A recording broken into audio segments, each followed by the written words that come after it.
जिसमें घरों की काउंटिंग का प्रोसेस तो चल रहा है काफी पहले से। शाजिया इल्मी रिस्पॉन्ड कर रही है। शाजिया जी, टॉपिक यही है कि किस बिना पर शाजिया इल्मी आपको रिस्पॉन्ड कर रही है। और पूरा मुद्दा का आप शायद समझ नहीं पाए, थोड़े आप थोड़ा पढ़ लेते, टॉपिक को समझ लेते तो शायद आप इतनी गंभीरता से वो सारी बातें नहीं रखते जिसको रखने की जरूरत ही नहीं थी।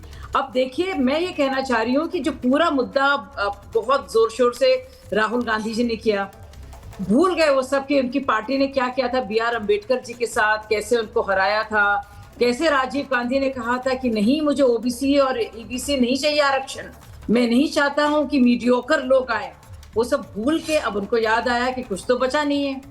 अब जाहिर है कभी कभी जनेऊ पहन लेते हैं, लेकिन उनका जो मुस्लिम वोट बैंक है वो भी हर जगह बटी जाता है। थोड़ा आप यहाँ से ले लेती है, थोड़ा सपा वहां से ले लेती है, पहले TMC ले लेती थी।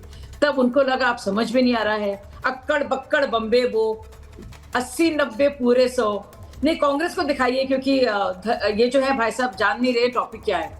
तो अक्कड़ बक्कड़ बम्बे वो 80-90 पूरे 100। तो राहुल गांधी को लगा अब मैं क्या बोलूं, अच्छा मैं बात बोलता हूँ जाति की बात की, और देखिए क्या उसका रिजल्ट है।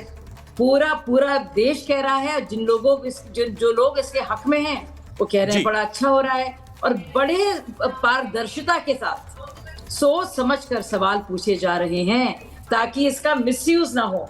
जो जेन्युइन पार्टीज हैं, जिनको वाकई में जो हकदार हैं, ठीक है, नरेंद्र भरद्वाज रिस्पॉन्ड कर रहे हैं। बहुत सोच समझ कर हो रहा है। अब इनके पास कोई मुद्दा ही नहीं रहा, बेचारे ठन गोपाल फिर से हो गए। मैं आ रहा हूं जी, आपके पास भी आ रहा हूं। नरेंद्र जी, देखिए राम जी, मुझे लगता है कि आपके पूरे पैनल में सबसे बड़ी ज्ञानी शाजिया जी हैं, तो शाजिया जी को ज्यादा ज्ञान आपके अलावा भाई साहब सब हैं। हो सकता है हमारे कांग्रेस के प्रवक्ता जी जी, ओके ओके, भाई साहब नहीं 1 to 1 नहीं, ओके बताइए। मैं मान रहा हूँ कि हो सकता है मैं कम ज्ञान हूं, आप सुन लीजिए ज्ञानी प्रवक्ता। मैं ये कह रहा हूँ कि सरकार की नीयत पहले दिन से, अकेले मैं नहीं हूँ, सब हैं ज्ञानी आपके अलावा।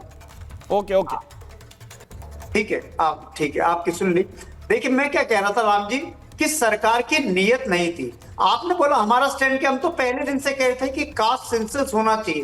कास्ट सेंसस होगा तो इस देश की ओबीसी, कौन से पहले दिन से, कोई देश के SC, कोई देश के EBC को नहीं, कौन से पहले दिन से आप कहते हैं? न्याय जस्टिस तभी मिलेगा जब सरकार मेरा सवाल ये है कि कौन से पहले दिन से आप कहते हैं कि जातिगत जनगणना होनी चाहिए, मुझे बताइए अवधेश जी। देखिए, मैं पहली बार आपने मुझे कह दिया कि आपकी बात का क्या महत्व है। मैं केवल इतना कह रहा हूं कि जाति गणना को लेकर नरेंद्र मोदी सरकार पहले दिन से पॉजिटिव थी। जिसको UPA सरकार जारी नहीं की, उसको इन लोगों ने जारी करने की घोषणा कर दी, जारी करेंगे। और उसके बाद कैबिनेट की अरे भाई क्यों उंगली हिला रहे हो, तो फैक्ट है। कैबिनेट की मीटिंग हो गई, कैबिनेट की मीटिंग के बाद घोषणा हो गई, कमेटी बन गई। दूसरी बात, देखिए UPA सरकार ने, अरे भाई देखिए ये तो गलत बात है। नरेंद्र जी को अगर पता नहीं है, नहीं, मैं तो ये जानना चाह रहा हूँ ये नरेंद्र भरद्वाज किस बात पे नो कर रहे हैं। आपकी तो पूरी राजनीति वर्सेस UPA थी, आपकी तो पूरी राजनीति वर्सेस UPA थी। आप तो यूपी के घोटाले गिना गिना के दिल्ली में आए थे सरकार में।